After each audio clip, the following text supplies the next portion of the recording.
Hi friends, எல்லாருக்கும் வணக்கம். இந்த வீடியோவில் நம்ம பார்க்க போகிறது கூலிங் டவரில் வர ஃப்ளோட் எப்படி ஃபங்க்ஷன் ஆகுது அப்படின்றத இந்த வீடியோவில் பார்க்க போகிறோம். ஃபர்ஸ்ட் நம்ம கூலிங் டவர் ஃப்ளோட் இப்போது கனெக்ஷனில் இருக்கிறத நம்ம ஒரு சைடில் பைப் ரெஞ்ச் போட்டு லாக் பண்ணிவிட்டு இன்னொரு சைடு பைப் ரெஞ்ச் இன்னொரு பைப் ரெஞ்சை போட்டு அதில் லூஸ் பண்ணி கட்டி எடுத்துக்கிறோம். இதில் பார்த்திங்கன்னா ஃப்ரண்ட்டில் ஒரு பால் கனெக்ட் ஆகிருக்கும். அதை ரிமூவ் பண்ணால் தான் நம்மளால் அதை ரொட்டேட் பண்ணி கட்ட முடியும். அந்த ரீசனால் அது ஃபுல்லாக ஃபஸ்ட்டு அதை ரிமூவ் பண்ணிவிட்டு அதுக்கப்புறம் இதை நம்ம கைட்டி வெளியே எடுத்துக்கலாம்.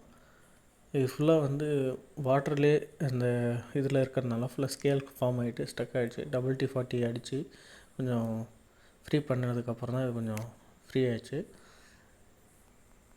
இந்த ஃப்ளோட்டில் பார்த்திங்கன்னா நமக்கு ஃபில்ட்ரு ப்ரொவைட் பண்ணியிருக்காங்க. இந்த ஃபில்ட்ரு இருக்கிறதுனால நமக்கு ஏதாச்சும் அந்த வாட்டரில் டஸ்ட் இது மாதிரி எதுனா இருந்தது அப்படின்னா நமக்கு ஃபில்ட்ரு ஆகிடும். பட் இது எப்படின்னா நமக்கு நார்மலாக வர வாட்டர் ஃப்ளோ பிளாக்கேஜ் ஆகிடுச்சுன்னா கம்மியாகிடும். அது மாதிரி டைமில் நம்ம இதை ரிமூவ் பண்ணி சர்வீஸ் பண்ணி போட்டுக்கலாம். ஃபஸ்ட்டு இந்த ஃபில்ட்ரேஷன் முடிஞ்சதுக்கப்புறம் பார்த்திங்கன்னா உள்ளே ஒரு பிஸ்டன் பீஸ் மாதிரி இருக்கும். அது நான் உங்களுக்கு ஃபுல்லாக ரிமூவ் பண்ணதுக்கப்புறம் பார்த்திங்கன்னா உங்களுக்கு தெரியும். அந்த பிஸ்டன் பீஸ் நம்ம அந்த ஃப்ளோட் பால் அப் டவுன் ஆகும்போது அந்த பீஸ் ஃப்ரண்ட் அண்ட் பேக் போகும். இப்போ நம்ம அந்த ஃபில்டரை க்ளீன் பண்ணதுக்கப்புறம் பார்த்திங்கன்னா தண்ணி ஃபஸ்ட்டு இது வழியாக அதுக்கப்புறம் இந்த ப்ளூ கலரில் இருக்கு இல்லையா, இதை நம்ம வெளியே எடுத்து பார்த்தோம் அப்படின்னா ஒரு பிஸ்டன் டைப்பில் இருக்கும்.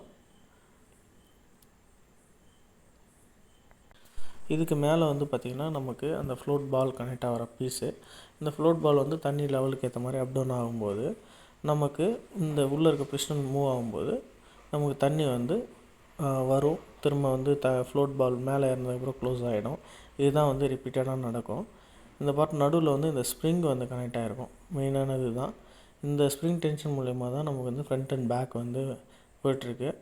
பட் நாங்கள் அப்சர்வ் பண்ண வரைக்கும் இதில் பார்த்திங்கன்னா இது சர்வீஸபிளாக இல்லை. பட் இதில் எனக்கு ஒரு வெல்டிங் ஜாயிண்ட் ரிமூவ் ஆகிடுச்சு. அது தனியாக வெல்ட் அடித்து போட்டோம் ஒர்க் ஆச்சு. பட் இந்த பிஸ்டன் இந்த மூவ்மெண்ட் ஃப்ரீ ஆகிடுச்சு அப்படின்னா இது சர்வீஸ் பண்ணி போடுற மாதிரி இல்லை. இதுதான் ஃப்ரண்ட் அண்ட் பேக் போகிற அந்த பீஸு. இது முன்னாடி பின்னாடி போகும்போது தான் நமக்கு தண்ணி உள்ளே வரும். திரும்ப ஃப்ளோட் தண்ணி ஃபில் ஆகிடுச்சு அப்படின்னா நமக்கு க்ளோஸ் ஆகும்போது இந்த பிஸ்டன் போய்ட்டு அமுக்கிறதுனால ஹோல்ஸ் க்ளோஸ் ஆகிட்டு தண்ணி வராமல் இருக்கும். ஃப்ளோட் உள்ளே பார்த்தோன்னா இந்த மாதிரி ஹவுசிங் தான் இது. அதுக்கப்புறம் இந்த பிஸ்டனு, இதுக்கு மேலே ஒரு ஸ்ப்ரிங்கு, அதுக்கப்புறம் அந்த ஃப்ளோட் பாலோட கனெக்ஷன். இதுதான் இந்த ஃப்ளோட் வாலில் இருக்க செட்டப்ஸு. இது பார்த்திங்கன்னா இதுதான் கண்டிஷன். இது உள்ளே பார்த்திங்கன்னா உங்களுக்கு அது அப் டவுன் ஆக ஆக அந்த கேப் க்ரியேட் ஆகும். கேப்பில் தண்ணி வரும். திரும்ப ஃப்ளோட் உள்ளே போகும். மேலே வரும்போது இது க்ளோஸ் ஆகிடும். இப்போ லைவாக தண்ணி வர ஃப்ளோட்லேயே நம்ம பார்க்கலாம். இப்போ இந்த ஃப்ளோட் பால் கீழே இருக்குது, தண்ணி வருது, தண்ணி லெவல் ஏறிடுச்சு. ஏறினோடனே பால் மேலே வந்தோடனே தண்ணி நின்றுடுச்சு.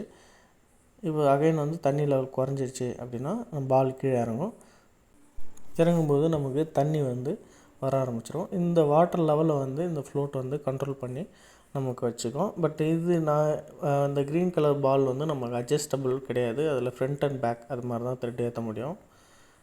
பட் இதே ஃப்ளோட்டை நம்ம வேறு மாதிரி மாடிஃபை பண்ணோம். இந்த மாடிஃபிகேஷன் பார்த்திங்கன்னா அது கனெக்டிங் ராடை வெர்டிக்கலாக ஒரு பீஸ் கனெக்ட் பண்ணி அந்த பாலை அப் டவுன் பண்ணுற மாதிரி பண்ணிட்டோம் அப்படின்னா அப்போ வாட்டர் லெவல் எவ்வளோ வேணுமோ நம்ம அட்ஜஸ்ட் பண்ணிக்கலாம். இந்த நார்மல் ஃப்ளோட்டை எப்படி இந்த மாதிரி டைப் மாற்றணும்னு நான் தனியாக ஒரு வீடியோ போடுறேன். ஃப்ளோட்டை பற்றி உங்களுக்கு ஃப்ளோட் உள்ளே எப்படி ஃபங்க்ஷன் ஆகுது அப்படின்றது புரிஞ்சிருக்குன்னு நம்புகிறேன். பிடிச்சிருந்தால் லைக் பண்ணுங்கள், ஷேர் பண்ணுங்கள், கமெண்ட் பண்ணுங்கள். தேங்க்யூ.